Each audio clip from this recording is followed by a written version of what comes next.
প্রতিষ্ঠান গড়েই ছেলে মেয়ে তৈরি করতে হবে, তারাই জাতির সামনে কথা বলবে। আমি আব্দুর রাজ্জাক বিন ইউসুফ কওমি খারেজি মাদ্রাসার ছাত্র। 1976 সালে আমার পড়া শুরু হয়, আর 88 আগস্টের 20 তারিখ রোজ বুধবার বিকেল 3টে থেকে আমি শিক্ষক। আমি সর্বপ্রথম 1996 সালে ঢাকায় এসেছিলাম 88 আগস্টে, কিন্তু বিতর্কিত বৈঠকে আমি এসেছিলাম 1996 সালে। ঢাকার বংশালের কোনো এক বাড়ির তিনতলায় বৈঠক হয়েছিল। সেদিন বৈঠকের সভাপতি ছিলেন আবু তাহের বর্ধমানী। কথার ফাঁকে ফাঁকে আমি দাঁড়াই কথা বলার জন্য, তখন আবু তাহের বর্ধমানী বলছেন, এই ছেলে তুমি বসো।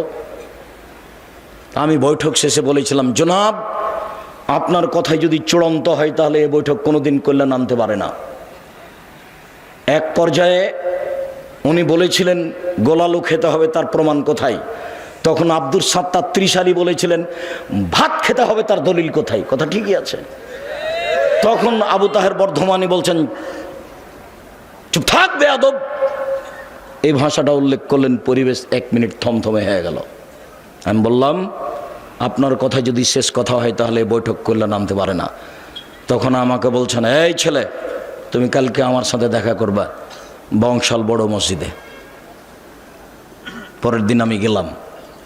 আমার ছাত্র জীবন থেকেই আমি এই গতিতে, ছাত্র জীবন শেষ হলেই আমি কোনো দিন কাউকে মেপে কথা বলিনি, এই জন্য যে আমি নিজের কথা কোনো সময় বলি না। আব্দুল্লাহ বক্তব্য দিলে এক খেয়ালে তার দিকে চেয়ে থাকি। আমি হাদিস কোরআন বলি, আব্দুল্লাহও বলে, কিন্তু ও যখন বলে তখন আমি দেখি যে আমিও তো বললাম, কিন্তু আমি তো এগুলো বুঝতে পারিনি। তা হাদিস কোরআন তো সেগুলোই বলছে। আকরামুজ্জামান বিন আব্দুস সালাম বক্তব্য দিল, আমাকে ওই রকমই লাগে। কাজেই তারা কথা বললে আপনারা মূল্যায়ন করার চেষ্টা করবেন, আর দয়া করে এখন কোনো কেউ কাজ দেখায়েন না। এমনকি যারা ক্রয় বিক্রয়ে আছেন দোকানপাট বন্ধ করে আলোচনা শোনার চেষ্টা করুন। এতে অনেক সাধনা আছে, অনেক খরচ আছে। আর আমিও খুব কষ্ট করে উপস্থিত হয়েছি। আপনাকে আমি আবারও বলছি, আপনি আমাকে দয়া করে কোনো কাজ দেখায়েন না। আমি এখন আপনার কাজকে ঘৃণা করি। আমি আপনার দিনী ভাই, আমি যেটা পছন্দ করি না সেটা আপনি দয়া করে করিয়েন না। আপনার আমি অনেক উপকার করব ইনশাআল্লাহ। আল্লাহে আল্লাহর কসম, আল্লাহে আল্লাহর কসম, আল্লাহে আল্লাহর কসম, আমি আব্দুর রাজ্জাক বিন ইউসুফ 90 সাল থেকে নিয়ে এখন পর্যন্ত কোনোদিন অপ্রয়োজনীয় বাক্য বলিনি। অপ্রয়োজনীয় বাক্য আমি আব্দুর রাজ্জাক বিন ইউসুফ 90 সাল থেকে নিয়ে এখন পর্যন্ত কোনোদিন আমি কেসা কাহিনী বলিনি।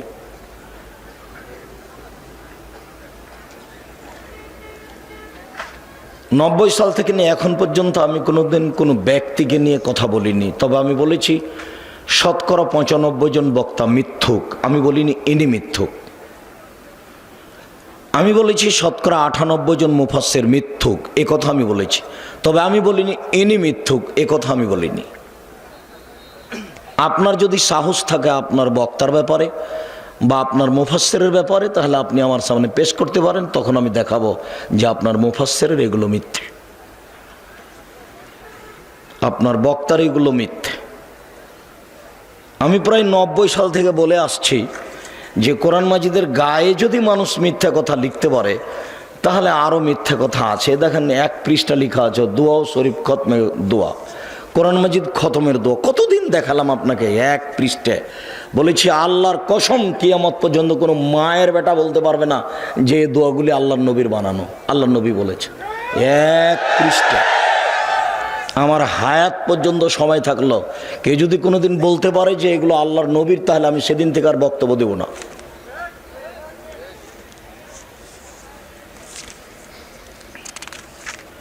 এই পৃষ্ঠাতে লেখা আছে দোয়া খাতমে কোরআন, এটাও মানুষের বানানো ছোট করে।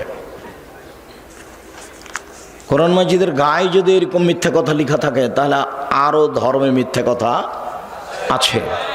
আমি যদি জাতিকে বেশি বুঝাতে না পারি, অন্তত বাঙালিকে এটা বুঝিয়েছি এই দীর্ঘ সময়ে যে ধর্মের নামে মিথ্যা কথা আছে, ধর্মের নামে মিথ্যা তাফসির আছে।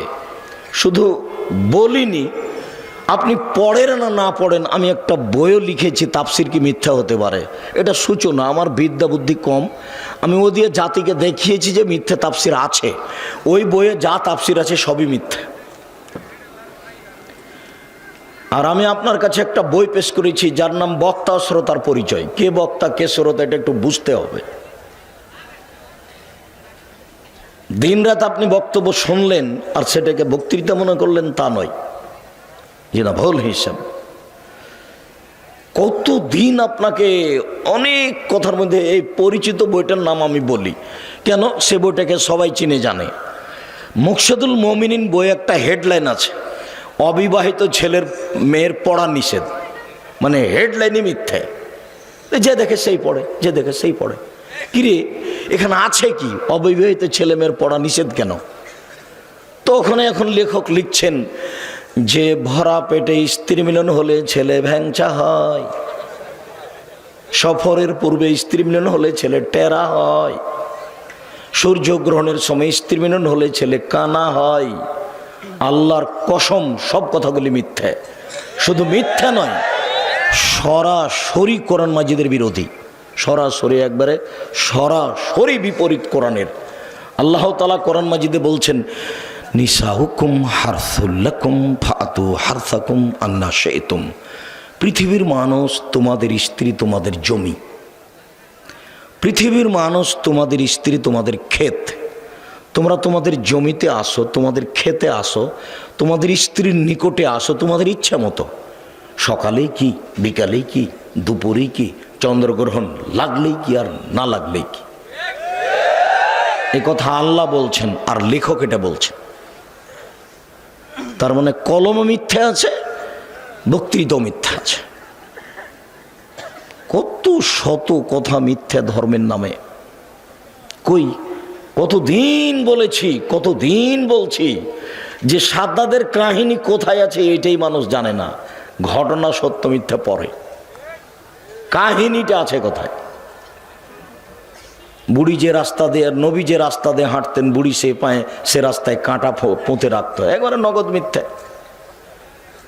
মোহাম্মদ সাল্লাল্লাহু আলাইহি ওয়াসাল্লাম একদিন ঈদের মাঠে গেলেন, দেখলেন একটা ছেলে কাঁদে। ও ছেলে তুমি কেন কাঁদো? বলে আমি এতিম ছিলাম, তাই কোলে নিলেন, আয়েশার কোলে দিলেন। আয়েশা নতুন পোশাক পরালেন, ছেলে খুশি হয়ে গেল। আর আয়েশারা গেল তোর বাড়িতে ফকিরের ভিক্ষা নেই, আবার নতুন পোশাক কোথা থেকে আসলো? ভিক্ষাই নাই। কত হাদিস নেবেন আপনি বুখারী মুসলিমের? ভিক্ষাই নাই, ভিক্ষাই জুটে না আয়েশার বাড়িতে। একটা মানুষকে খেতে দেওয়ার 11 জন স্ত্রীর ক্ষমতা হয়নি, মোহাম্মদ সাল্লাল্লাহু আলাইহি ওয়াসাল্লামের নিজেরও ক্ষমতা হয়নি। মেহমান ফিরে এসেছে ব্যাক করে, হাদিস বুখারী মুসলিম। ব্যাক করে যখন ফিরে এসেছে তখন নিরুপায় হয়ে বলছেন তোমরা একটু আমার মেহমানটাকেও নিবা না? তো আবু তালহা বলছেন আমি। ঠিক আছে। এবার আবু তালহা মেহমানকে নিয়ে বাড়িতে গিয়ে বলছে জানো আকরিমি যাইফা রাসূলুল্লাহ সাল্লাল্লাহু আলাইহি ওয়াসাল্লাম, ও আমার বউ দেখো মুহাম্মদ সাল্লাল্লাহু আলাইহি ওয়াসাল্লামের মেহমান গো, তুমি একটু তাকে সম্মান করো। একটু খাওয়ার ব্যবস্থা কি কিছু আছে? না না না না না না, খাওয়ার ব্যবস্থা তো নেই। ছেলে মেয়েদের জন্য একটু খাদ্য জানিয়ে ছেলে মেয়ে বেঁচে থাকবে। আচ্ছা ঠিক আছে, ওটা রেডি করো। দিয়ে ছেলে মেয়েকে ঘুমিয়ে দাও, বাতি নিভিয়ে দাও, মেহমানের জন্য খানা পানি রেডি করো। খানা পানি রেডি করার পরে মেহমানকে ডেকে তার স্ত্রী বলছেন যে আমি একটু ল্যাম্পটা ঠিক করতে গেলাম। আরে ঠিক করানো, এটা ভান একটা, এরকম করতে করতে নিভিয়ে দিয়েছেন। তখন মেহমান বুঝলো যে আসলে মনে হয় নিভিয়ে গেল। তো তখন আর স্বামী স্ত্রী নিজে খায়নি, অল্প খাদ্য তো ওইটুকু মেহমান খেয়েছেন। এখন সকালে আবু তালহা রাসূলের কাছে আসছেন, তখন আল্লাহ রাসূল বলছেন আবু তালহা আরে তোমার মেহমানি দেখে আল্লাহ হেসে উঠেছেন, আল্লাহ খুশি হয়েছেন। হাদিস বুখারী মুসলিম। মানে আম গাছে জাম ধরতে পারে, ধরে না। হুজুর ভুল বুঝেছেন। হুজুর মনে করেছেন যে আব্দুর রাজ্জাক সাহেব মনে হয় নিজের কথা বললেন, তাই হুজুর বলছেন যিনি 10 লক্ষ হাদিসের হাফেজ, তিনিও চ্যালেঞ্জ দিতে পারেন না। আর আব্দুর রাজ্জাক সাহেব চ্যালেঞ্জ দেন, হুজুর ভুল বুঝেছেন। আমি যখন বলেছি বুখারী মুসলিম, তখন বলেছি আম গাছে জাম ধরতে পারে, ধরে না। অমাবস্যার রাতে চাঁদ উঠতে পারে, উঠে না। সুঁয়ের ছিদ্র দিয়ে লাঙ্গলের ফল ঢুকতে পারে, ঢোকে না। সুঁয়ের ছিদ্র দিয়ে লাঙ্গলের ফল ঢুকে যেতে পারে। আম গাছে জাম ধরে যেতে পারে, অমাবস্যার রাতে চাঁদ উঠে যেতে পারে, এগুলো ঘটে যেতে পারে। আমি আব্দুর রাজ্জাক বিন ইউসুফ যে কথা বললাম, এই কথাতে কেউ চেষ্টা করলে, কিয়ামত পর্যন্ত চেষ্টা করলে সরিষা ঢোকানো যাবে না। যা বলছি তাই থাকবে, তার নাম বুখারী মুসলিম। হুজুর বুঝতেই পারেননি। হুজুর মনে করেছেন যে বিরোধিতা করলে মনে হয় সফলতা অর্জন করা যাবে। জি না, আল্লাহর কসম আমি কোনোদিন কারো বিরোধিতা করিনি। কেউ কেউ আমাকে বলছে যে অমুক অমুকের একটু আপনি নাম নেন না কেন। তা আমি বলছি, যেই মওলানা মানুষের বিরুদ্ধে এ ফেসবুকে ইউটিউবে কথা লিখতে পারে, তাকে আবার আমি আলেম মনে করে তার নাম নিয়ে কথা বলবো, আমি আব্দুর রাজ্জাক এত ঘৃণিত কাজ কোনোদিন করিনি, করব না। আর আপনার মতো লোক আব্দুর রাজ্জাক বিন ইউসুফের দিন রাত বদনাম করলে সরিষার সমান আসে যায় না। ফয়সালা কোথায় আছে? উপরে। যেই কথাটা পরে বলতাম সেই কথাটা আপনাকে এখনই বলে রাখি, আল্লাহর কসম আমি একজন নিঃস্ব মানুষ। আমার না বংশের ক্ষমতা আছে, না আমার অর্থের ক্ষমতা আছে। আমি এত নিঃস্ব মানুষ যে কচুর পাতার পানির মতো, কচুর পাতার উপরে যে পানি আছে টলমল টলমল করে, তেমন আমি। যে কোনো সময় আপনি আমার উপরে ক্ষমতা প্রয়োগ করতে পারেন। আমার মনে বড় স্বাদ, এদেশের মাটিতে আমি উন্নত মানের প্রতিষ্ঠান গড়বই গড়ব, ইনশাল্লাহ গড়বই গড়ব। আজকে বক্তৃতা দিচ্ছি, বক্তৃতার জগৎ দিয়ে ধর্ম চিরদিন টিকানো যাবে না। কেন? এখন আবু তাহের বর্ধমানীও নেই, আবদুল্লাহ বিন ফজল রাহিমাহুল্লাহও নেই, আব্দুস সাত্তার ত্রিশালী সাহেবও নেই, আবদুল্লাহ বিন কাজেমও নেই, দুরুল হুদা আইয়ুবিও নেই। তার মানে কয়দিন পরে আমরাও থাকবো না। তাহলে এই লাইনে আসার জন্য পথ কি? এই লাইনে আসার জন্য পথ প্রতিষ্ঠান, মাদ্রাসা। কথা বুঝতে পারলেন না মনে হয়। আপনাকে প্রাধান্য প্রতিষ্ঠানকে দিতে হবে, এ কথাই ঠিক। জানি না আপনার বাড়ির পাশে কোনোদিন গেছেন কি না। আমার বাড়ি চাঁপাই নবাবগঞ্জ, রাজশাহী। ওখানে এসে আপনার এখানে আমি প্রতিষ্ঠান গড়ি। 14 থেকে 16 বিঘা জমির ওপরে এদেশের সবচেয়ে বড় প্রতিষ্ঠান। 600 প্রায় ছেলে, প্রায় 400 মেয়ে বাংলাদেশের বিভিন্ন জেলার। 1000 ছেলে মেয়ে এখানে থাকা আবাসিক প্রায় সব। আর 1250 ছেলে থাকে ডাঙ্গিপাড়া পবা রাজশাহী। 715 জন মেয়ে থাকে ডাঙ্গিপাড়া পবা রাজশাহী। 2957 জন ছেলে মেয়ে আবাসিক পড়াশোনা করে। প্রায় 156 জন শিক্ষক শিক্ষিকা কর্মচারী। 17 লক্ষ টাকা বেতন লাগে। আমি নিঃস্ব মানুষ। আপনি কোনোদিন গেছেন? আপনার তোর বাড়ি কালনি, কি দেখাতে চাচ্ছেন আপনি আমাকে? বাউল হিসেব, আপনার লজ্জা থাকা উচিত। আপনি জাননি কেন? কি মনে করেন আপনি? আপনাকে আমি কখনো ভালোবাসি না, এখনো ভালোবাসি না। আপনার টাকা দিয়ে ডাঙ্গিপাড়া জামিয়া সালাফে চালাতে হবে, কথা আমি বলিনি। আপনার অন্তরটা তার উপরে খুশি হবে, দেখতে যাবেন, ভালো লাগবে, এটা চেয়েছি। আরে টাকা কে দিবে? তো উপরওয়ালা জানে। টাকা কে দিবে? উপরওয়ালা জানে। 535 জন অসহায় ছেলে মেয়ে পড়াশোনা করে, তার 115 জনই এতিম। 535 জন ছেলে মেয়ের টাকা পয়সা, খাওয়ার ভার এদেশের লোকজন বহন করে। কালনিরা কেউ আছে কিনা সেটা আমি জানি না। 535 জন ছেলে মেয়ের খাওয়া ভার এদেশের লোক বহন করে, তার মধ্যে 115 জন শুধুই এতিম। দেখেছেন কালকে আপনার বাড়ির পাশে আছে। আমি এটা দেখতে আসি সুদূর রাজশাহী থেকে। প্রায় 600 ছেলে আছে, প্রায় 400 মেয়ে আছে। সারা বাংলাদেশের বিভিন্ন জেলার, চট্টগ্রামের আছে, সিলেটের আছে, রংপুর, দিনাজপুর, লালমনিরহাট, নীলফামারী, কুড়িগ্রাম, পঞ্চগড়, ঢাকা ওইদিকে আপনার যশোর, খুলনা, আপনার যে মেহেরপুর, ঝিনাইদহ, কুষ্টিয়া, ওইদিকে আপনার চট্টগ্রাম, সিলেট, বরিশাল, প্রায় জেলার আছে। ওখানে আছে, এখানেও আছে। আর আপনি এখান থেকে ওখানে যাওয়ার সুযোগ হয় না আপনার, আর রাস্তার উপরে বাড়ি করে বসে আছেন। কি দেখাতে চাচ্ছেন আপনি আমাকে? আপনাকে আমি গত সম্মেলনে বলে জানি যে বাড়ি ভেঙে দিতে হবে, 24 ঘন্টার মধ্যে বাড়ি ভেঙে দিতে হবে। এটা রাসূলের আইন। আল্লাহ নবী বলেছেন যে এখানে রাস্তার সমস্যা হয়েছে, এখানে ডবল রাস্তা হবে। আমি বলিনি বেটা, আল্লাহ নবী বলেছেন 24 ঘন্টার মধ্যে বাড়ি ভেঙে দিতে হবে। ভাঙবো না, ভাঙিয়েন না, ভাঙিয়েন না, রাস্তার উপরে করেন, তাতে আসে কি যায়। আমি বলছি মুহাম্মদ সাল্লাল্লাহু আলাইহি ওয়াসাল্লাম বলেছেন। কথা বুঝতে পারেননি? আপনি মানলেই কি আর না মানলেই কি? আপনি হাঁটাবো বীর হাঁটাবো যাচ্ছেন না তো চলছে না, যে দেখেন কিভাবে চলছে। প্রায় সবাই মাদানী শিক্ষক। মদিনা বিশ্ববিদ্যালয়ে কয় টাকা খরচ করেন আপনি? আপনাকে আমি খালি দেখার জন্য অনুরোধ জানিয়েছি আর দোয়া করার জন্য। আল্লাহর উপরে ভরসা করে কাজ করবেন, দিনের জন্য কিছু করেন, প্রতিষ্ঠান গড়েন। হাঁটাবো বীর হাঁটাবো যেতে হবে এ কথা আমি বলিনি। কালনীতি করেন, প্রতিষ্ঠান গড়েই ছেলে মেয়ে তৈরি করতে হবে, তারাই জাতির সামনে কথা বলবে। আমি আব্দুর রাজ্জাক বিন ইউসুফ কওমি খারেজি মাদ্রাসার ছাত্র। 1976 সালে আমার পড়া শুরু হয়, আর 88 আগস্টের 20 তারিখ রোজ বুধবার বিকেল 3টে থেকে আমি শিক্ষক।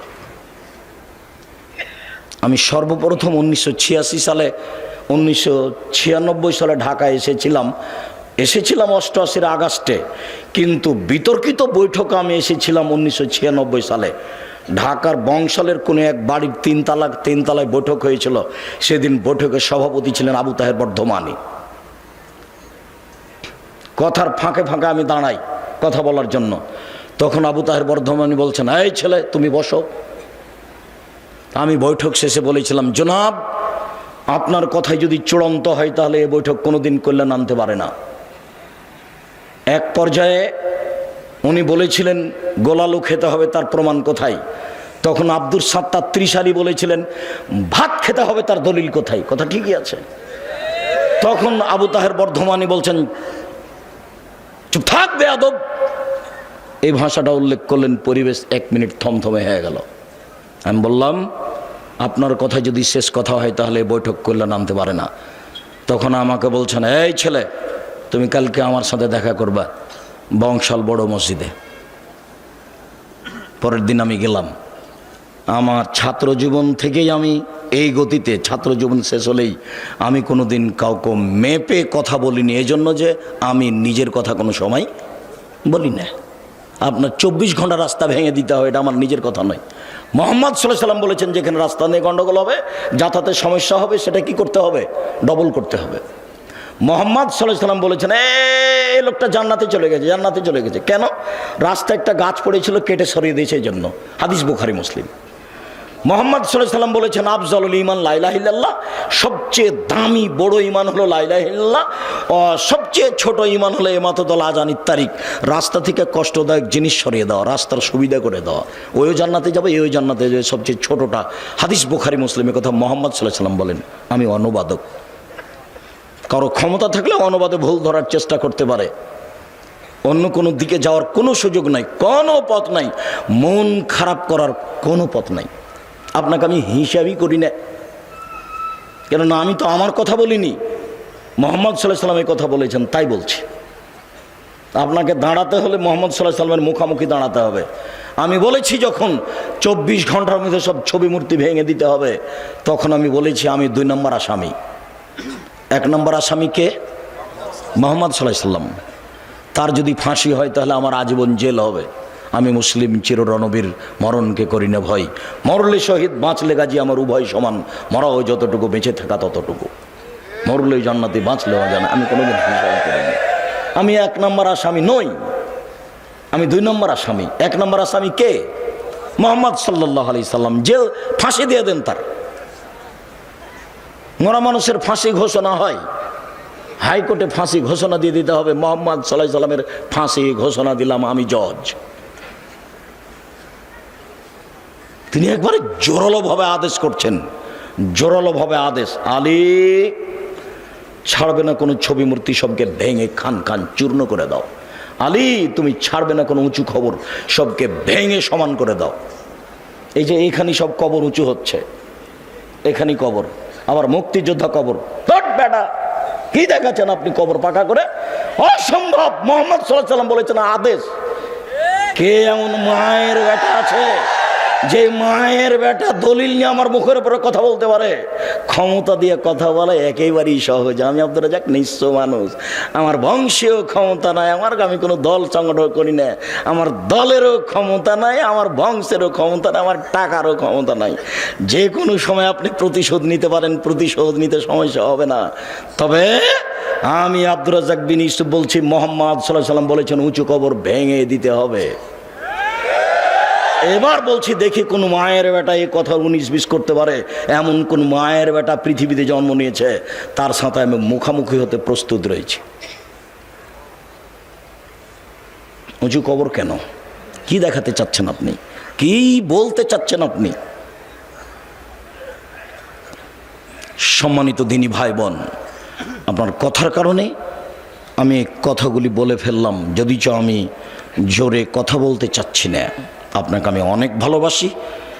আমি আপনার কাছে যেটা চেয়েছি সেটা হচ্ছে আপনি জামিয়া সালাফিয়ার জন্য দোয়া করবেন। আমার মনে বড় স্বাদ, এদেশের মাটিতে আমি উন্নত মানের প্রতিষ্ঠান গড়বই ইনশাআল্লাহ। জামিয়া সালাফিয়ার ডাঙ্গিপাড়া পবা রাজশাহী প্রায় 20 বিঘা জমির উপরে, এত বড় এরিয়া নেই এদেশে কোনো প্রতিষ্ঠান নাই, দেশে নাই। জামিয়া সালাফিয়া ডাঙ্গিপাড়া পবা রাজশাহীর মসজিদটার জমি হচ্ছে 90%। 3000 মুসল্লি একসাথে সালাত আদায় করতে পারবে। একতলা কমপ্লিট হয়ে গেছে, প্রায় কমপ্লিট, 2 তলার কাজ আরম্ভ হয়েছে। এখানেও আরম্ভ করতাম 3 বছর আগে, জমি ঠিক হয় না, মানে জমি ঠিক করতে পারি না আজ পর্যন্ত। একজন রাজি হলে আরেকজন হয় না, আরেকজন রাজি হলে আরেকজন হয় না। হাটাববির হাটাবল্লককে বলেছি আগামীকাল যদি জমি ঠিক হয়ে যায়, পরের দিন আমি কাজ আরম্ভ করবো ইনশাআল্লাহ। আজকে যারা আছে হাটাববির হাটাবল্লক বলুক যে আসেন, কোথা থেকে জমি নেবেন নেন, যদি কালকে ঠিক করতে পারে পরের দিন আমি কাজ শুরু করবো ইনশাআল্লাহ। আমি প্রস্তুত আছি। কাজ কিভাবে হবে আমি জানি না। 2013 সালের 24 আগস্ট মঙ্গলবার 11টার সময় হাটাববির হাটাবো ওই জামিয়া সালাফিয়ার ওই কাঁঠাল গাছের নিচে আমি বলেছি আমার হাতে টাকা নেই, এই কথা সত্য, এখানে প্রতিষ্ঠান গড়বে, এই কথা সত্য, ইনশাআল্লাহ গড়বেই গড়বে। 65 বছর থেকে ওই সব জমি পড়ে আছে, 65 বছর থেকে। ওই জমিটা সমতল করতে, মোটামুটি সমতল করতে এখনও পারিনি। প্রায় 15 থেকে 16 লক্ষ টাকা খরচ আছে জামিয়া সালাফিয়ার, এখনও সমতল হয়নি। মোটামুটি যা হয়েছে তা একবার দেখে আসিয়েন। গাজীপুরের এ একালার মাটি একটা নিচু একটা এরকম উঁচু, বড় বেমানান, তাকে ঠিক করতে এত টাকা খরচে, আপনি দেখে আসেন একটু। আমি আপনাকে দেখতে অনুরোধ করেছি আর দোয়া করতে অনুরোধ করেছি, টাকা দিতে অনুরোধ করিনি। টাকা ওপরে আছে, ও যার টাকা দিবে তাকে পাঠিয়ে দিবে ওখানে। আপনি মনে করছেন এমনি এত বড় প্রতিষ্ঠান চলছে, 535 জন অসহায় ছেলে মেয়ে থাকে, তার 115 জন শুধু এতিম। আমি টাকা দিই? আমি একদিনের টাকা দিতে পারবো না, এক সন্ধ্যার। আমি তো ভিক্ষা করি, ভিক্ষা করে বাড়ি মানুষের বাড়ি বাড়ি। কারোর কাছে 500 টাকা 1000 টাকা নিতে আমাকে 10 বার মোবাইল করা লাগে, 20 বার বারে 50 বার লাগে। ভিক্ষা করে প্রতিষ্ঠান চালাই, নিঃস্ব, কোনো নির্ধারিত মানুষ নাই এর নিচে, চলবে ইনশাল্লাহ। 2016 সালের 17 ফেব্রুয়ারি রোজ বুধবার বিকাল 4:30-5টার সময় জামিয়া সালাফিয়া ডাঙ্গিপাড়া পবা রাজশাহী, ওইখানে বলেছিলাম আমার হাতে টাকা নেই, এ কথা সত্য, এখানে প্রতিষ্ঠান গড়বে, এ কথা সত্য, ইনশাল্লাহ গড়বেই গড়বে। কয়েক কোটি টাকার জমি ওখানেও কিনা আছে, কয়েক কোটি টাকার জমি এখানেও কিনা আছে। ওখানে 1300 মানুষের ছেলেদের অংশে রান্না হয়, আর মেয়েদের অংশে 700 750 মহিলার রান্না হয়। তার 715 জন শুধু খালি মেয়ে। 3টে করে গার্ড আছে ওখানে, 6 জন গার্ডের, এখানে 2 জন গার্ড আছে। আপনি সহজে এমনি ঢুকতে পারবেন না। এখানে যান, এখন যান, দেখে আসেন, আপনি এমনি ঢুকতে পারবেন না। কোনোদিন তো দেখারও আপনার সাথ জাগে না। কথাটা বলেই রাখি, এদেশের শীর্ষস্থানীয় আলেম ওলামা বক্তব্য দিবেন এই মার্চের 5-6, বৃহস্পতিবার শুক্রবার, সামনের বৃহস্পতিবার শুক্রবারের পরের বৃহস্পতিবার শুক্রবার। আপনি মুরব্বী মানুষ, আপনাকে আমি অনুরোধ জানাচ্ছি, আপনি ওখানে যাবেন। দেশের শীর্ষস্থানীয় বড় বড় আলেম ওলামা কথা বলবেন। আকরামুজ্জামান বিন আব্দুস সালাম তার মধ্যে একজন।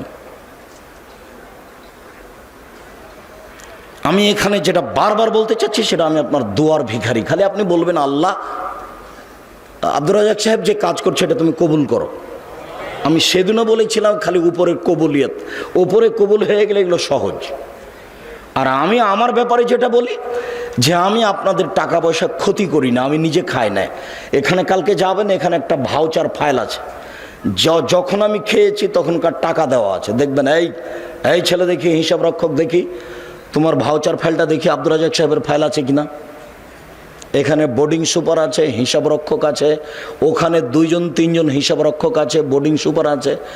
156 জন শিক্ষক শিক্ষিকা কর্মচারী, 156 জন। আর মাসিকা লিতেশাম পত্রিকার মুফতি 10 জন। এদেশের আর একটা পত্রিকা বের করেন যার এই অবস্থা আছে, খালি মুফতি 10 জন। মাসিকা লিতেশাম পত্রিকার প্রতি মাসে বৈঠক বসে। তার গত শনিবার রবিবার বৈঠক হয়েছে কি সোমবার, আমার দিনটা এখন মনে নাই, তবে এই সপ্তাহতেই 15 জন মানুষ কর্মচারী আছে, শিক্ষক আছেন। ওই মাসিকা লিতেশাম পত্রিকার পিছনে 50টা প্রশ্নের উত্তর আছে, 50টা। আমি চেষ্টা চালাচ্ছি যাতে করে আমাদের পরবর্তীতে আবার আলে ওলমা জন্ম নেই যারা শিক্ষা দিতে পারবে। আব্দুল আলিম মাদানী এখানকার প্রিন্সিপাল, আমার জীবনের সবচেয়ে মেধাবী ছাত্র। আমি কোনোদিন তাকে পিটাতে পারিনি, এছাড়া যত আছে সবাইকে কম বেশি পিটালছে, সে যেই হোক। কিছুদিন আগে যে প্রিন্সিপাল ছিল হাসেম, আর এখন আপনার এই দারুস সুন্নাহ মিরপুর ঢাকা আব্দুল নূর মাদানী, কবে পিটালছি। তবে এরা মেধাবী সব। মুশফিক, যে এখন মুশফিকুর রহমান নাজিরা বাজারের শিক্ষক, প্রায় যারাকে পড়িয়েছি তারা এখন একটা মাঠে কাজ করছে। ইমামউদ্দিন বিন আব্দুল বাসির অনেক দিনের ছাত্র, মুজাফফর অনেক দিনের ছাত্র। তবে এদের মধ্যে সবচেয়ে মেধাবী এখন যে প্রিন্সিপাল আব্দুল আলিম মাদানী। আমার সামনে কোনোদিন ভুল পড়েছে তা আমার জানা নাই। আর পড়াতে একটু 19-20 হলে আমি কোনোদিন ছাড় দিইনি, একবারে পিটাতে ক্লাসে ঘাল করে দিয়েছি। 19-20 একটা শব্দের 19-20 চলবে না, যেইভাবে শব্দ আছে ওইভাবে পড়ে দিতে হবে। এই গতিতেই আছি, খালি একটু দোয়া করবেন। দোয়ার ভিখারি মহান আল্লাহ বলেন, ওমাই ইয়াতাওয়াক্কাল আলাল্লাহ, যে ব্যক্তি আল্লাহর উপরে ভরসা করবে আল্লাহ তার জন্য যথেষ্ট। শুআয়ব আলাইহিস সালাম বলেন, ওমা তৌফিকি ইল্লা বিল্লাহ, আল্লাহ ছাড়া আমার কোনো শক্তি নাই। আলাইহি তাওয়াক্কালতু ওয়া ইলাইহি উনীব, আমি আল্লাহর উপরেই ভরসা রাখি, তার নিকটেই ফিরে যাব। মহান আল্লাহ বলেন আমাদের নবীকে, ফায়জা আযামতা ফাতাওয়াক্কাল আলাল্লাহ, মুহাম্মদ সাল্লাল্লাহু আলাইহি সাল্লাম, আপনি যখন কোনো কাজের সিদ্ধান্ত নেবেন তখন আপনি আল্লাহর উপরে ভরসা রাখুন। ইন্নাল্লাহা ইউহিব্বুল মুতাওয়াক্কিলিন, নিশ্চয় আল্লাহর উপরে ভরসা রাখে যে তাকে আল্লাহ ভালোবাসেন।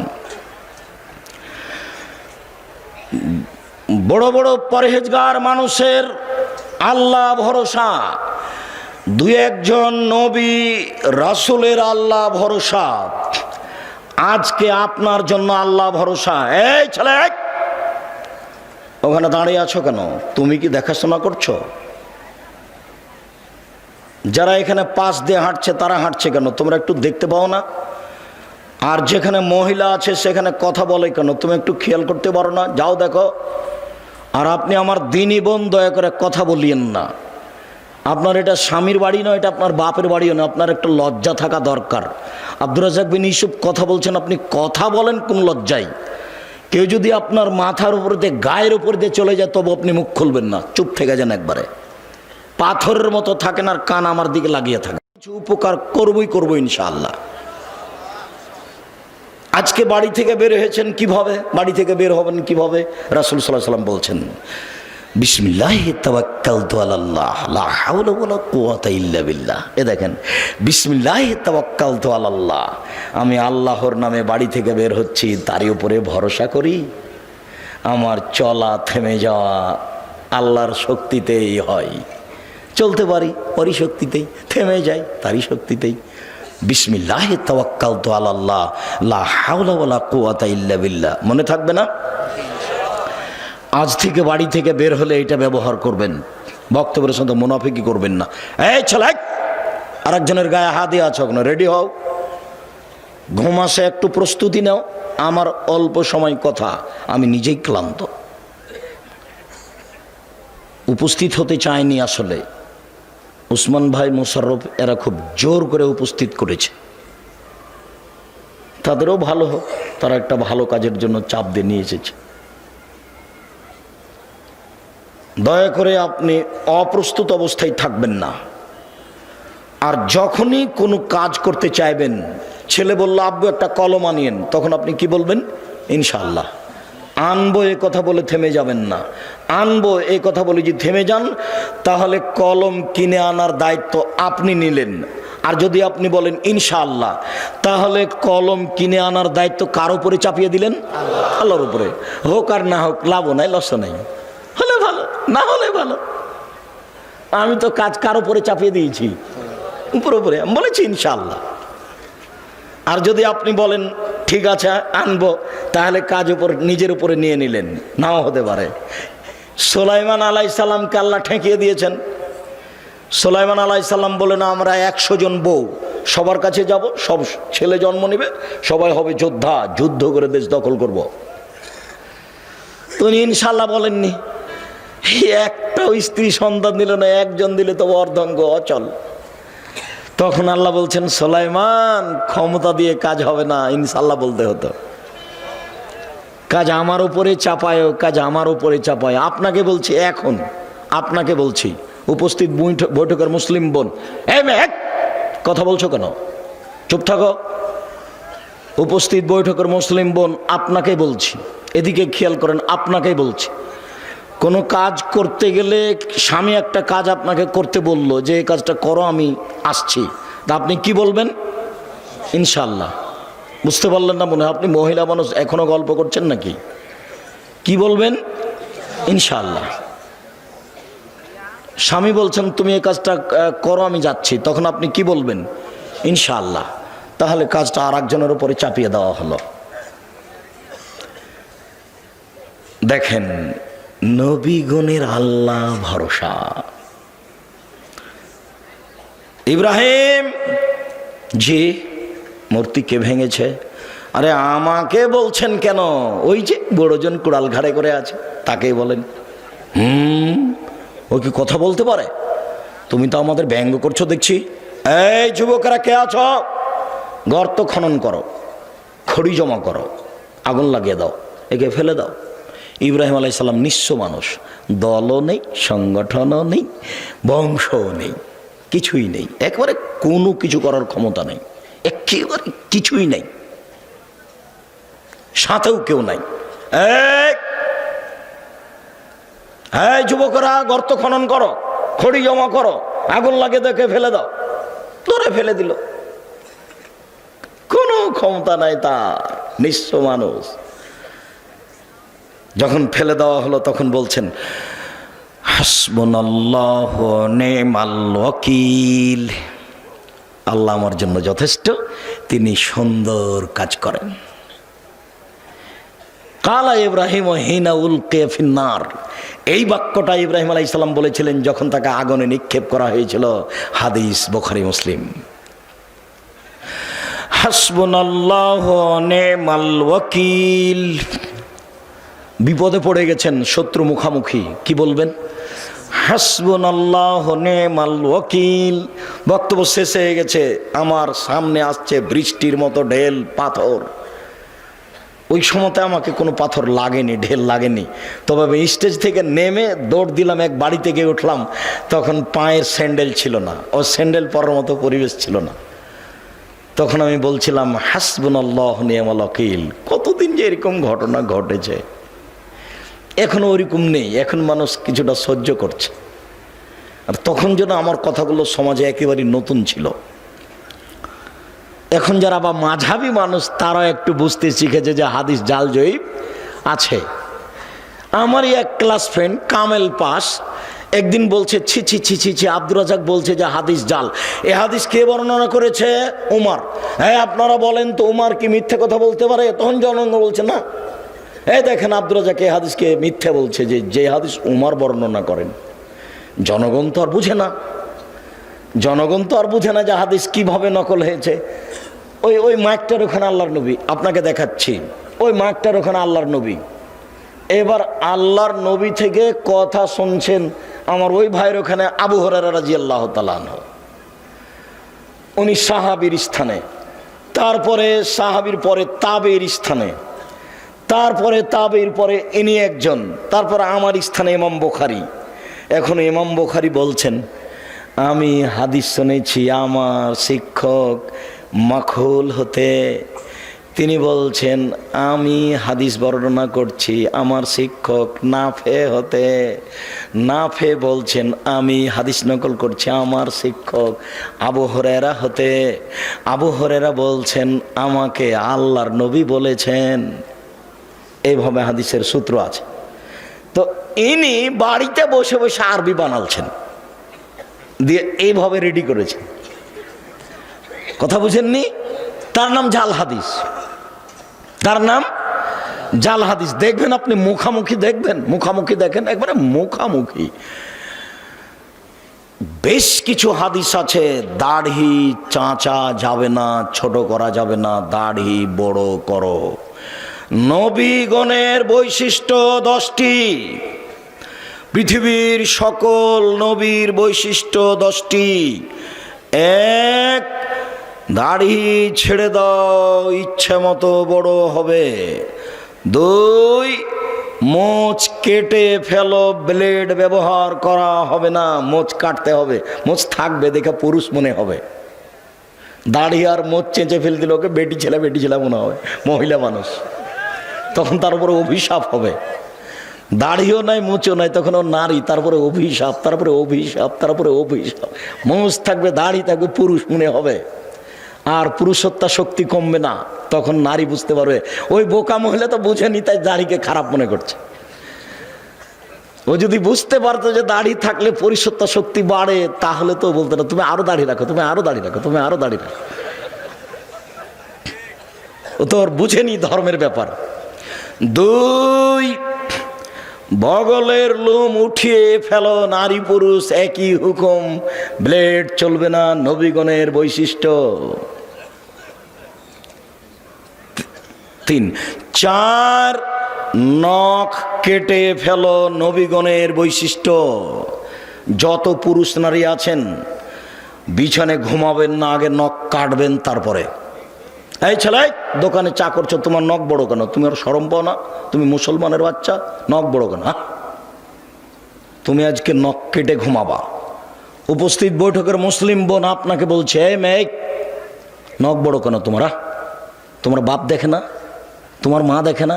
দুনিয়াতে এমনি আছো নাকি? বাপ নাই তোমার, মা নেই তোমার? খারাপ লাগে? তোমাকে খারাপ লাগে শুনতে? খারাপ লাগে কেন? তোমার বাপ আছে তো তোমার নখ বড় কেন? তোমার মা আছে তো তোমার নখ বড় কেন?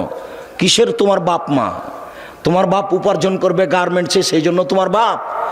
আর তোমার মা তেল বেশি করে দিয়ে ভাত রান্না করে দিবে তরকারি, সেই জন্য ও মা না। রান্না করতে কাজের মেয়েও পারে, কাজের মেয়ে বলতে পারে না এই নখ কাটো। তোমার মা বলতে পারে এই নখ কাটো। এই মেয়ে তোমাকে বলছি, তুমি যদি নখ রেখে ঘুমাও তুমি আমার বক্তব্যের সাথে মুনাফিকি করেছ।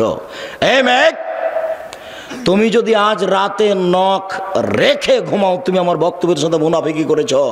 তোমার এখানে বক্তব্য শুনতে আসা ঠিক হয়নি, তুমি আমার বক্তব্যের সাথে মুনাফিকি করো না। নিচের লোম পরিষ্কার করতে হবে, ঊর্ধ্বে টাইম 40 দিন, পুরুষ নারী একই হুকুম। ব্লেড ব্যবহার করা যাবে না, এ কথা মিথ্যা। যা দিয়ে সম্ভব, যেভাবে সহজ সেভাবেই পরিষ্কার করবে, নারী পুরুষ একই হুকুম। যেটা বলতে যাচ্ছিলাম, একাধিক সহিহ হাদিস, দাড়ি ছেড়ে দিতে হবে। তিরমিজিতে একটা হাদিস আছে জাল হাদিস, আল্লাহর নবী তার দাড়ির 2 পাশ থেকে এবং সামনে থেকে কেটে ছোট করতেন। ওটাও হাদিস, এটাও হাদিস। বুঝাতে পারলাম না, আমি কি বুঝাচ্ছি তা বলতে পারেনি, বুঝতে পারেননি মনে হয়। তার মানে দাড়ি রেখে দিতে হবে, এটা বুখারী মুসলিমের সহিহ হাদিস। আর দাড়ি কেটে ফেলতে হবে, নবীও কাটতেন, এটা কোন হাদিস? জাল হাদিস, এটা মানুষে বসে বসে বানালছে। বুঝতে পারলেন না? মুহাম্মদ সাল্লাল্লাহু আলাইহি সাল্লাম বলেন, মহিলার দিকে লক্ষ্য করা যাবে না। আল্লাহর নবী হঠাৎ যদি কোনো মহিলার উপরে চোখ পড়ে যায় তাহলে কি করব? তখন আল্লাহর নবী বললেন, তুমি তোমার মুখটা তার থেকে সরিয়ে নিবা। তার মানে টিভির পর্দার দিকে তাকিয়ে তার খবর শোনা যাবে না। কোনো মানুষ যদি টিভিতে খবর শুনতে চায় তাহলে তাকে এইভাবে বসতে হবে। রং মাখানো পতিতালয়ের মেয়ে টিভির পর্দাতে এসে বক্তব্য দিচ্ছে, আপনি তার দিকে চোখ রেখে আছেন, তখন আপনি পরহেজগার? ছি ছি ছি ছি, একটু লজ্জা লাগে না? একটু শরম হয় না? একটু হায়া লাগে না? বেটা তাহাজ্জুদ পড়ে, মাথায় টুপি দিয়ে থাকে, একটু শরম করা দরকার। খারাপ লাগছে, খারাপ লাগবে কেন? বসেন কেন? বসবেন কেন? আপনি বলেন যে আমি খুব ভালো মানুষ, বলেন দেখি, বলেন আপনি ভালো মানুষ, আপনি বলেন দেখি। রাসূল সাল্লাল্লাহু আলাইহি সাল্লাম বলছেন, 3 শ্রেণীর মানুষ জান্নাতে, জাহান্নামে যাবে না, ও জান্নাতে যাবেই যাবে। তার 1 শ্রেণীর মানুষ হচ্ছে বেগানা নারী, অপর নারীকে দেখে চক্ষু নিচু করে, যে সে জান্নাতে যাবে। আমি বলিনি, মুহাম্মদ সাল্লাল্লাহু আলাইহি সাল্লাম বলেছেন 1 শ্রেণীর মানুষকে আমি জান্নাতে নিয়ে যাব। কিভাবে নিয়ে যাবো সেটা আমার ব্যাপার। সেই পুরুষ যারা অপর নারীকে দেখে চক্ষু নিচু করে। তাহলে একাধিক সহিহ হাদিস নারীর দিকে দেখা যাবে না। আর একটা হাদিস আছে, আল্লাহর নবী বলছেন, কেউ যদি সুন্দরী মেয়ের দিকে তাকায় তাহলে চোখের পাওয়ার বেড়ে যাবে। হাদিস জাল। এদেশে একটা বই পাওয়া যায়, বক্তা শ্রোতার পরিচয়, দেখুন কিনে দেখুন, ওটাও হাদিস, এটাও হাদিস। মুহাম্মদ সাল্লাল্লাহু আলাইহি সাল্লাম বলেন, সালাতের সালাম হচ্ছে, সালাত শেষ হচ্ছে আসসালামু আলাইকুম রাহমাতুল্লাহ, আসসালামু আলাইকুম রাহমাতুল্লাহ। আবু দাউদে একটি হাদিস আছে, সালামের বৈঠকে বসে বায়ু ছেড়ে দিলেই সালাম হয়ে যাবে। আসসালামু আলাইকুম রাহমাতুল্লাহ, আসসালামু আলাইকুম বলা লাগবে না। মানুষের বানানো প্রায় 3 লক্ষ হাদিস আছে। আমি আব্দুর রাজ্জাক বিন ইউসুফ 10,000 হাদিস রেখেছি আপনাকে দেখানোর জন্য। টাকার গায়ে লেখা আছে, চাহিবা মাত্র ইহার বাহককে দিতে বাধ্য থাকিবে। আমি আব্দুর রাজ্জাক বিন ইউসুফ 10,000 জাল জয়ীফ হাদিস আপনাকে দেখানোর জন্য প্রস্তুত রয়েছি। হাদিস যে জাল হয় তার আপনাকে 2-1টা দেখালাম। ফাজাইলে আমল বইয়ে লেখা আছে যে আদম আলাইহিস সালাম ভারত থেকে 60,000 বার হজ করতে গেছেন। তাহলে তার বয়স হতে হবে 60,000 বছর। একেবারে নগদ মিথ্যে। ফাজাইল আমলে বইয়ে লেখা আছে এমন ভাবে জিকির করবে দেখে যেন মানুষ বলে পাগল। আপনাদের এখানে যে বট গাছ আছে, বট গাছে এখন এখানে সম্মেলন হয় কিনা, যারা দেখেছেন তারা নারী পুরুষ জিকির করতে করতে উল্টে পড়ে যায়। যারা বাস্তব দেখেছে তারা বলছে জি না, এটা রাখা যাবে না। পীর মুরিদির কোনো নীতি রাখা যাবে না, যে কোনো মূল্যে এলাকা থেকে উঠাতে হবে, যে কোনো মূল্যে। কথা দিয়ে উঠান, পিটিয়ে উঠান। অসম্ভব আহলে হাদিস উর্দুশিত এলাকায় এরকম জিকির আজকার মিথ্যা নারী পুরুষ একাকার হয়ে হতে পারে না। অসম্ভব, যে কোনো মূল্যে ঠেকাতে হবে, যে কোনো মূল্যে। আপনি প্রস্তুত থাকুন। আহলে হাদিস উর্দুশিত এলাকায় এরকম মিথ্যে জিকির হবে, এটা হতে পারে না। ধর্মের নামে মিথ্যে জিকির চিৎকার করে হতে পারে না। এই মাটিতে জিকির হবে লা ইলাহা ইল্লাল্লাহ চুপে। আপনাকে কথা প্রসঙ্গে একটু দেখালাম। আল্লাহ ভরসা, আল্লাহ ভরসা একটু। আবু বকর সিদ্দিক রাদিয়াল্লাহু তাআলা আনহু বলেন, আমি গারে শহরে আল্লাহর নবীর সাথে আছি। তার একটু আগে বলি, 1 মিনিট এক খেয়ালে চেয়ে থাকবেন। মন খারাপ, আবু বকর সিদ্দিক হিজরত করে চলে যাবেন, পালিয়ে যাবেন। আল্লাহ রাসূল বলছেন, আবু বকর তুমি একটু থামো, আমাকেও যাওয়া লাগতে পারে। তখন আবু বকর সিদ্দিক বুঝলেন তাহলে দুইজনের একসাথে হিজরত হবে। এবার আবু বকর সিদ্দিক 2টা উটের প্রস্তুতি নিলেন। আর বক্তা বলছেন যে সেদিন থেকে আবু বকর সিদ্দিক রাদিয়াল্লাহু তাআলা দরজায় দাঁড়িয়ে থাকলেন। কখন আল্লাহর নবী বলবেন, কখন রেডি, তাই তিনি রেডি আছেন। একবার সব মিথ্যে কথা। তখন উনি বুঝলেন যে আমাকে বের হতে হবে, 2টা উট রেডি। হঠাৎ একদিন দুপুরের সময় আয়েশা রাদিয়াল্লাহু তাআলা বলছেন, আমার বাপ মা খালি দিন ধর্ম, খালি দিন ধর্ম। মুহাম্মদ সাল্লাল্লাহু আলাইহি সাল্লাম আমাদের বাড়িতে সকালে আসেন, বিকেলে আসেন, সকালে আসেন, বিকেলে আসেন। ঠিক একদিন দুপুরের সময় এসে বলছেন, ঢুকে বলছেন, আবু বকর সিদ্দিক, জি, মেয়ে দুটাকে আপনার পরিবারের, এদেরকে সরতে বলেন। জি না, সরবে না। কি বলছেন বলেন? তার মানে আমি আবু বকর সিদ্দিক যেমন, আমার মেয়েরাও তেমন 19-20 হবে না।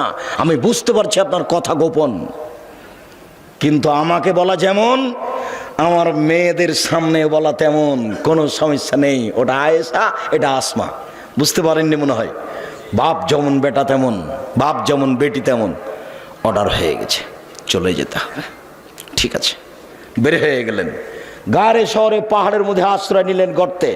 দিয়ে আবু বকর সিদ্দিক বলছেন, এখানে আপনি থামেন, আমি আসছি। এখানে আপনি বসেন, আমি আসছি। ওখানে সব মিথ্যা কথা লেখা আছে, যে সব গর্তগুলিকে আবু বকর সিদ্দিক ছিদ্রগুলো বন্ধ করছিলেন, সাপ তাকে দংশন করতে পারে।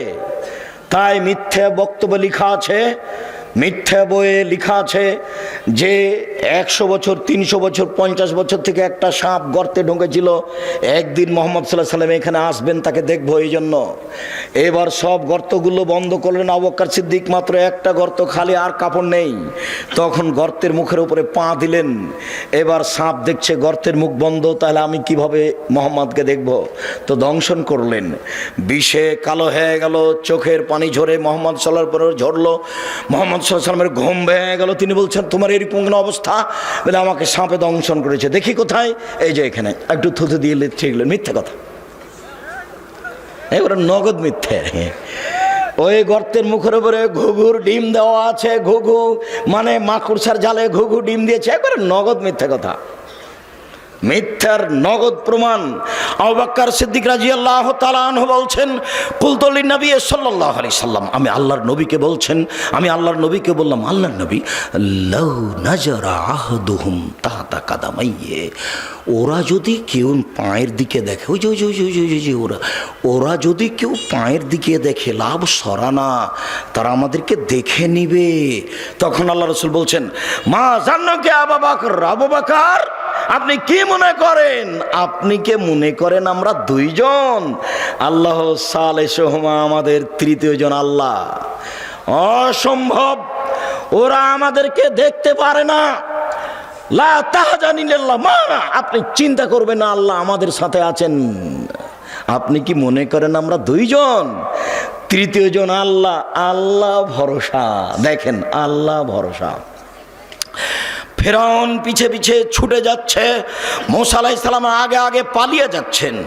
সামনে কুলজুম সাগর, ডানে ফেরাউন, বামে ফেরাউন, পিছে ফেরাউন, সামনে সাগর।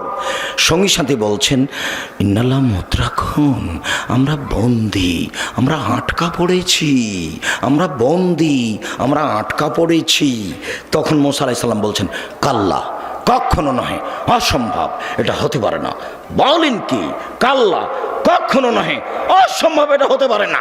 ইন্না মায়া রাব্বি, আমার সাথে আমার প্রতিপালক রয়েছেন, সায়াদিনী, তিনি আমাকে পথ দেখাবেন। কোনো পথই নাই, কোনো পথই নাই, বাঁচার কোনো পথই নাই। ডানে ফেরাউন, বামে ফেরাউন, পিছনে ফেরাউন, সামনে সাগর। মূসা আলাইহিস সালাম বলছেন, কখনো নহে, অসম্ভব, হতে পারে না। আল্লাহ আমার সাথে আছেন, তিনি আমাকে পথ দেখাবেন। আল্লাহ ভরসা, বুঝতে পারছেন না? এর নাম আল্লাহ ভরসা। দেখেন, গাল্লা খাতেল আবওয়াব, সব দরজা জুলাইখা বন্ধ করে দিল। জুলাইখা সব দরজা বন্ধ করে দিয়ে বলছে, হাই তালাক, এইসব তুমি আমার সাথে জেনায় লিপ্ত হও। তখন ইসব বলছেন, মাশাআল্লাহ, আমি আল্লাহর কাছে আশ্রয় চাই।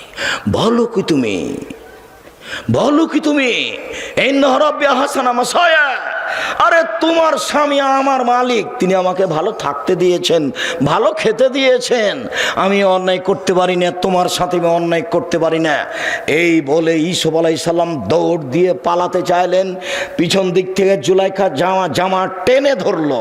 আগে আগে বের হয়ে যাচ্ছেন ইউসুফ, পিছনে পিছনে যাচ্ছে, আগে আগে যাচ্ছেন ইউসুফ, পিছনে পিছনে যাচ্ছে জুলাইখা। যখনই বের হলেন তখনই সামনে হলো জুলাইখার স্বামী, এক জায়গায় 3 জন, ইউসুফ, জুলাইখা, জুলাইখার স্বামী। দেখে জুলাইখা কথা উল্টে দিল। জুলাইখা বলল, এই দেখেন, এই দেখেন, এই দেখেন, যাকে আপনি লালন পালন করেন, দেখেন তার চরিত্র কত খারাপ, সে আপনার স্ত্রীর সাথে অন্যায় করতে চায়, এর কি শাস্তি হতে পারে? আরে আপনি দেশের বাদশাহ, কি শাস্তি উল্লেখ করবেন? আমি জুলাইখা বলছি, ওকে যথাযথ পিটন দিতে হবে, নইলে জেলখানায় বন্দি করতে হবে। 12 বছর জেল হলো। 12 বছর পরে সরকারের পক্ষ থেকে লোক এসেছে, এইসব আপনাকে সরকার ডেকে পাঠিয়েছেন, আপনি বের হন জেল থেকে। তখন এইসব বলছেন, যাও সরকারকে বলো এইসব জেল থেকে বের হবে না, যতদিন পর্যন্ত জুলাইখা জাতির সামনে ঘোষণা না দিয়েছে। আমি জুলাইখা বলছি, আমি অন্যায় করেছি, এইসব অন্যায় করেনি। এইসব এখানে সত্যবাদী, আমি মিথ্যাবাদিনী মহিলা। এই কথা জাতির সামনে ঘোষণা না দেওয়া পর্যন্ত আমি এইসব জেল থেকে বের হব না। আমি আপনাকে যেটা বলতে চাচ্ছি, এই ছেলে, কোনোদিন কোনো মেয়ে মানুষের সাথে মোবাইলে গল্প করো না। মেয়ে মানুষ তোমাকে ধ্বংস করবে, তোমার বাপকে ধ্বংস করবে, তোমার বংশকে ধ্বংস করবে, তোমার জাতিকে ধ্বংস করবে। এই যে দেখো, এই যে দেখো মেয়ে মানুষ, হ্যাঁ বেটা, 3 মিনিটের মধ্যে, 1 মিনিটের মধ্যে কথা উল্টে দিবে। তুমিও যাবা জাহান্নামে, তোমার বাপও যাবে, তোমার বংশ যাবে, কারোর মান সম্মান রক্ষা হবে না। এই দেখো জুলাইখা, এই দেখো জুলাইখা। জুলাইখা বলছে, এই যে দেখেন, আপনি যাকে খাওয়ার দিচ্ছেন, লালন পালন করছে, সে আপনার স্ত্রীর সাথে জেনা করতে চাই। হলো এটা? ঠিক হলো? আপনি কি করবেন তার? আর আপনি কি করবেন? আমি জুলাইখা বলছি, ওকে যথাযথ পিটন দিতে হবে, নইলে জেলখানায় বন্দি করতে হবে। তুমি যার সাথে প্রেমের গল্প করছো, কথা উল্টে দিতে পারে, তখন তোমার কি হবে তুমি বুঝতে পারছো না। আজ থেকে আর কোনোদিন কোনো মেয়ের সাথে কথা বলো না। তোমাকে আবারও বলছি, তুমি তোবা করে উঠবা। উঠার সময় বলবে, আস্তাগফিরুল্লাহ ওয়া আতুবু ইলাইহি, আমি তোবা করছি, জীবনে আর কোনোদিন তার সাথে কথা বলবো না ইনশাআল্লাহ। এই ছেলে, তোমাকে আরো একটা বলে দিচ্ছি, তুমি এদিকে খেয়াল করো তো। আজকে এখানে তোবা করে উঠেছ, গিয়ে রাত্রে ঘুমাতে যাচ্ছ, মোবাইলটা লক করে দিয়েছ, দেখবা 2-1 মিনিট পরে ধীরে হাতটা মোবাইলে চলে গেল, লকটা খুলেছ, রিংও দিচ্ছ। এই সময়তে লাফ দিয়ে উঠে ল্যাপটা দূরে ফেলে দিবা। দূরে ফেলে দিয়ে একবারে ঘর থেকে বের হয়ে বলবা, নাউজুবিল্লাহি মিন জালিক, এই শয়তান তোর মুখে লাথি মারি, নাউজুবিল্লাহি মিন জালিক, এই শয়তান তোর মুখে লাথি মারি। আর এই পাটা মাটির উপরে রেখে তুমি এই করবা, ঘষবা, তোর মুখে লাথি মারি, তোর মুখে লাথি মারি, তোর মুখে লাথি মারি, নাউজুবিল্লাহি মিন জালিক। তুমি 2-1 মিনিট করো, দেখবা তুমি স্বাভাবিক হয়ে গেছো। সারা রাত আর ও তোমার কাছে আসবে না। তুমি যে তোবা করে গেছো, এই জন্য তোমার ঘরে খালি শয়তানে এমনভাবে ভিড় লেগেছে, তুমি দেখলে অজ্ঞান হয়ে যেত। শয়তানের কাজ ইহুদির কাছে নেই। শয়তান জানে যে ইহুদি জাহান্নামে যাবে। শয়তানের কাজ খ্রিস্টানের কাছে নাই। শয়তান জানে যে খ্রিস্টান জান্নাতে যাবে। শয়তানের কাছে হিন্দুদের কাছে নাই। শয়তান জানে যে ওরা জাহান্নামে যাবে। স্কুল কলেজ থেকে শয়তান চলে এসেছে, কেন? যুবক যুবতীর উরু রানের উপরে মাথা দিয়ে বসে আছে। তখন শয়তান বলছে, তাহলে আমি আর কি করবো, আমি তো এটা করাতাম, তো ওরাই যখন করছে তখন আমি যাই, তো এখন আমি যাব কোথায়? যে বলেছে আর কোনোদিন প্রেমের গল্প করব না তোর সাথে, তোবা করছি, আমার কাছে ওখানে, তোকে আজকে রাত্রে ঠগাবোই ঠগাবো, তোকে আমি দেখে ছেড়ে দেবো। এই কথা তোমার সাথে বাজি লেগেছে ইবলিস। এই বেটা, তোর সাথে বাজি লেগেছে ইবলিস। এই ছেলে, তোমার সাথে বাজি লেগেছে ইবলিস। যখন ইবলিসকে আল্লাহ বলেন, এই আদমকে সিজদা করলি না কেন? তখন ইবলিস বলছে, আমি সিজদা করব মানে? আদম মাটির তৈরি, আমি আগুনের তৈরি, তাকে কেন সিজদা করব? তখন আল্লাহ বলছেন, সর সর এখান থেকে, সর, দূর হ। তখন ইবলিস বলছে, হ্যাঁ দূর হয়ে যাব, তবে আমাকে একটা ক্ষমতা দিতে হবে। কি? আজীবন বেঁচে থাকবো। ঠিক আছে, দিলাম। আর একটা, আদমের ছেলে মেয়েকে দেখে ছেড়ে দেবো কিভাবে জান্নাতে যায়। আমি যাব জাহান্নামে আর ওরা যাবে জান্নাতে, আমি ওদের দেখে ছেড়ে দেবো কিভাবে জান্নাতে যায়। তাহলে কথোপকথন মুখামুখি কার সাথে হচ্ছে? আল্লাহর সাথে। কার? ইবলিসের। ইবলিস আল্লাহর সাথে চুক্তি করেছে, তোমাকে দেখে ছেড়ে দিয়ে তুমি কেমনে জান্নাতে যাও, যার জন্য তুমি তোবা করার সাথে সাথে তোমার ঘরে এসে ঢুকেছে। আর 1 মিনিট দেখো, 1 মিনিট এদিকে দেখো, এদিকে। আদম জি ফল খাবেন না, যেমন বলেছেন ফল খাবেন না, তেমনি ইবলিস এসে বলছে, আমি ভালো মানুষ, আপনি আমার কথা শোনেন, আমি উত্তম পরামর্শদাতা, আমি ভালো মানুষ, আপনি আমার কথা শোনেন। তারপর আর নাই। হাওয়া কি করা যায়, হাওয়া কি করা যায়? তা হাওয়া বলছেন খাও না। তো যখন বলছে তো সে তো ভালো মানুষ, কি করি? আবার চলে এসেছে, আরে আমি ভালো মানুষ, আমার কথা শোনেন, আল্লাহ আপনাকে জান্নাতে রাখবেন না সেই জন্য এই কথা বলেছে। আপনি খান, জান্নাতে থাকবেন। আমি খুব ভালো মানুষ, আমি কল্যাণ কামনা করি, আপনার কল্যাণ কামনা করি। তারপর আর নেই। হাওয়া কি করা যায়? খান না, বলছে তো ভালো মানুষ। এভাবে বলতে বলতে খেয়ে নিয়েছেন। যেমন খেয়েছেন তেমনি আল্লাহ বলছেন আমি নিষেধ করলাম যে আমি। তখন দুইজন মিলে বলছেন রব্বানা জালামনা আনফুসানা ওয়া ইল্লাম তাগফির লানা ওয়া তারহামনা লানাকুনান্না মিনাল খাসিরিন। হে আমাদের প্রতিপালক, তুমি যদি দয়া না করো, তুমি যদি ক্ষমা না করো, তাহলে আমরা অপরাধীদের অন্তর্ভুক্ত হব। আমরা নিজেদের প্রতি অন্যায় করেছি, তুমি যদি দয়া না করো, তুমি যদি ক্ষমা না করো, তাহলে আমরা পাপীদের অন্তর্ভুক্ত হব। মরা পর্যন্ত দুইজনে কথা বলেছেন, মরা পর্যন্ত। আর সব নিজের ছেলে মেয়েকে বলে গেছেন, আপনাকে বলেছেন। আপনি কি বলবেন? রব্বানা জালামনা আনফুসানা ওয়া ইল্লাম তাগফির লানা ওয়া তারহামনা লানাকুনান্না মিনাল খাসিরিন। কে বলেছেন? আমার বাপ বলেছেন। কে বলেছেন? আপনার বাপ বলেছেন। কে বলেছেন বলেন তো দেখি? আদম আলাইহিস সালাম বলেছেন। অতএব আমাকে আপনাকে বলতে হবে, খুব শয়তান, ও হলো শয়তান। এইবার আপনাকে খালি যদি কথা বলিয়ে দিতে পারে মেয়েটার সাথে, বেটা তোবা কোথায় গেল রে তোর? এই বেটা তোর তোবা কোথায় গেল? ঠিক করেছিস তুই রে বেটা, তুই কথা বলেছিস, আমি এটা চাচ্ছিলাম, বাস থাক, এবার আমি যাই। যার জন্য একবারে লাথি মারবে তুমি তার মুখের উপর, তোর মুখে লাথি মারি, তোর মুখে লাথি মারি, নাউজুবিল্লাহ মিন জালিক, নাউজুবিল্লাহ মিন জালিক, আস্তাগফিরুল্লাহ ওয়া আতুবু ইলাইহি। আমি তোবা করলাম, আবার এই কথা বলছি কেন? আল্লাহ ভরসা। 2-1 মিনিট, বেশি নয়। এই ছেলে বসো। সম্মানিত দিনী ভাই বোন, এই 2-3টা হাদিস, কয়েক মিনিট। উমর ইবনে খাত্তাব রাদিয়াল্লাহু তাআলা আনহু বলেন, রাসূল সাল্লাল্লাহু আলাইহি সাল্লাম বলেছেন, লাউ আন্নাকুম তাতাওয়াক্কালুনা আলাল্লাহি হাক্কা তাওয়াক্কুলিহি। পৃথিবীর মানুষ, তোমরা যদি সত্য সত্য আল্লাহর উপরে ভরসা করো, লা রাযাকতুম, তাহলে তোমাদের রুজি দেওয়া হবে। কামা ইরযাকুত তায়র, যেমন পাখিকে রুজি দেওয়া হয়। তাকদু খেমাসান, তার হবে তা না। সকালে পাখি খালি পেটে আসে, বিকালে পাখি ভরা পেটে যায়। পাখি কি গতকালকে খাদ্য জমা করে গেছিল? তা আজকে সকালে খালি পেটে আসেনি, এখন বিকালে কিভাবে যাচ্ছে? ভরা পেটে যাচ্ছে। আল্লাহর নবী বলছেন, তোমরা সত্য সত্য আল্লাহর উপর ভরসা রাখো, পাখিকে যেমন খেতে দেওয়া হয় তোমাকে দেওয়া হবে। আবু হুরায়রা রাদিয়াল্লাহু তাআলা আনহু বলেন, নবী করিম সাল্লাল্লাহু আলাইহি সাল্লাম বলেছেন, আমার উম্মতের 70,000 মানুষ হিসাব ছাড়াই জান্নাতে যাবে। 3টি গুণ আছে যাদের। 1, লায়াস্তার কোনা, যারা ঝাড়ফুঁক করে না। 2, ওয়ালায়াতাতাইয়ারুনা, যারা অশুভ ফল গ্রহণ করে না। কার যে মুখ দেখে আসলাম কাজই হলো না, কোন মহিলার যে মুখ দেখলাম, এর নাম অশুভ ফল গ্রহণ করা। 3, ওয়ালা রাব্বিহিম ইয়াতাওয়াক্কালুন, যারা আল্লাহর উপরে ভরসা করে তারা বিনা হিসাবে জান্নাতে যাবে, কোনো হিসাব নিকাশ নেই।